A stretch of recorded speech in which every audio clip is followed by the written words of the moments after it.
Enfin prêt et disponible depuis ce matin sur Disney+, un film de Dan Trachtenberg qui nous avait vraiment régalé avec son 10 Cloverfield Lane, où la pauvre Mary-Elizabeth Winstead était dans un huis clos avec John Goodman complètement barré. Le film était très bon, faisait le lien avec Cloverfield.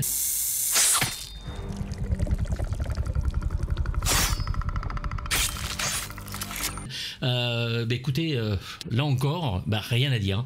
Tout est filmé en lumière naturelle, déjà, c'est parfait, la photo est vraiment très très très bonne. Il y a un sens du cadre, il y a un sens de la mise en scène, c'est du cinéma, c'est ce qu'on aime. La créature apparaît au bout d'un moment, bien qu'on la voit en invisible sur de très beaux plans très très vite. En tout cas, il nous la montre vraiment beaucoup pour un film qui dure 1h38. Voilà, on la voit au moins 1 heure, donc franchement, vous allez vous faire plaisir là-dessus.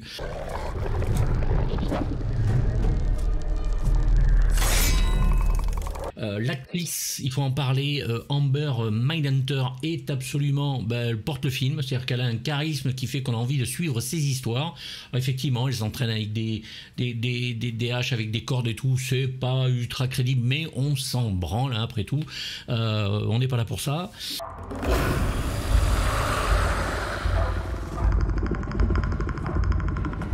Donc, on va parler de notre Predator. Écoutez, il est très bien, il est là, il est très bien. Il y a des choses à dire. Moi, je n'ai pas du tout aimé le fait qu'il ait cette peau un peu comme brûlée. Vous voyez, on respecte pas tout à fait la peau que Stan Winston avait créée. C'est un petit peu dommage, mais peut-être que c'est un Predator, comme ça se passe dans les années 1600, peut-être que les Predators ont évolué depuis aussi, ça on n'en sait rien.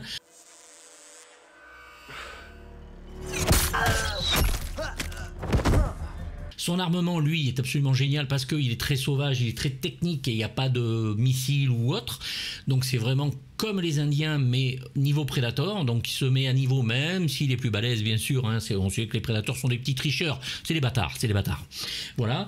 Et le visage, voilà. Alors, le visage est assez bizarre. Pareil, ça ressemble sans y ressembler. Et le seul défaut CGI, on va dire, parce que franchement, on n'a pas l'impression de voir du CGI tout le temps.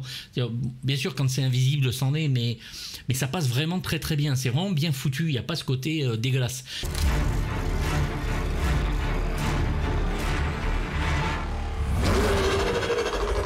Mais le visage, effectivement, c'est surtout quand il gueule, quand il hurle, avec la caméra au-dessus, avec sa gueule ouverte, on voit, vous savez, la bave, la petite bouche à la Predator, mais qui ne fait pas, voilà, mais ça fait pas fait en direct. Bon, écoutez, ils ont pris ce choix-là, peut-être que ça leur coûtait moins cher. En tout cas, bon, c'est bien fait, c'est au moins ça, même si ça me plaît pas visuellement, c'est bien fait.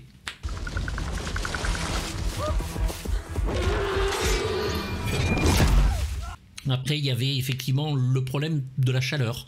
On n'a pas cette impression de grosse chaleur étouffante et humide comme dans le premier et dans le deuxième. Là, on a l'impression d'un beau printemps aux États-Unis. Ça passe quand même, elle plonge dans l'eau, elle ne ressort pas en grelottant, donc il doit faire assez chaud pour que l'eau soit tout à fait tenable.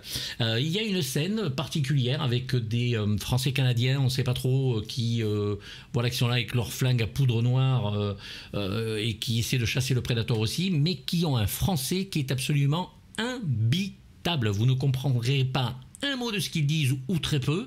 Je vais la porter. Elle va nous ralentir. Non. Pour la façon qu'elle courait, je crois qu'elle a vu. C'est les Anglais qui on a demandé de réciter des dialogues en français et qui n'y arrivent absolument pas, qui n'ont même pas pris l'effort, qui n'ont pas fait l'effort en tout cas de prendre des cours de français. Donc l'articulation est minable, mais on s'en fout puisque ce n'est pas important en soi, donc voilà. Écoutez, on gueule toujours sur Disney, toujours est-il de nous en donner là pour moi un bon film qui est très loin du Nimroddental Predators. Je le mets pas au niveau du 1 bien sûr, il est pour moi au niveau du 2 mais sur une autre catégorie, c'est-à-dire que le 2 avait dans le côté série B et drôle ce qu'a celui-là dans la sauvagerie et dans la méchanceté, c'est vraiment très sauvage, ça tue, c'est-à-dire que mais ça n'arrête pas de tuer, c'est impressionnant. Ça pour ça, il n'y a rien à dire, on en a du massacre.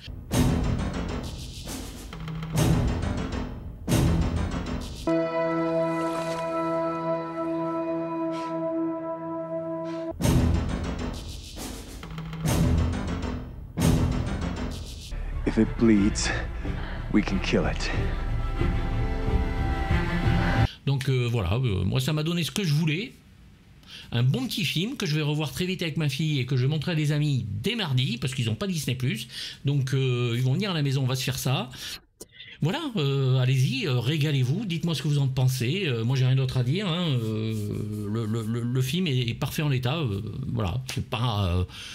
Voilà, c'est pas le chef-d'œuvre parce que c'est difficile de faire mieux que McTiernan, mais bordel, c'est Dan Trachtenberg, il va falloir quand même vite s'occuper de ce gars-là et lui donner des choses intéressantes. Donc on est passé de Skull après, toujours pas de Predator dans le titre, je trouve ça couillu, même si c'est bien vendu comme. Hein. Je lui mets un bon 5,5 sur 6 pour le plaisir direct, à chaud, hein, comme voilà, je sors vraiment de la vision du film, donc moi je suis encore emballé et je vois pas en quoi on pourrait critiquer réellement ce film. Voilà, il nous donne exactement ce pourquoi on est venu. Pouce haut, pouce bas, n'hésitez pas à me dire dans les commentaires, bien sûr, dès que vous l'aurez vu, ce que vous pensez du film. On en reparle et puis je vous dis à bientôt hein, pour de nouvelles aventures. Bye bye.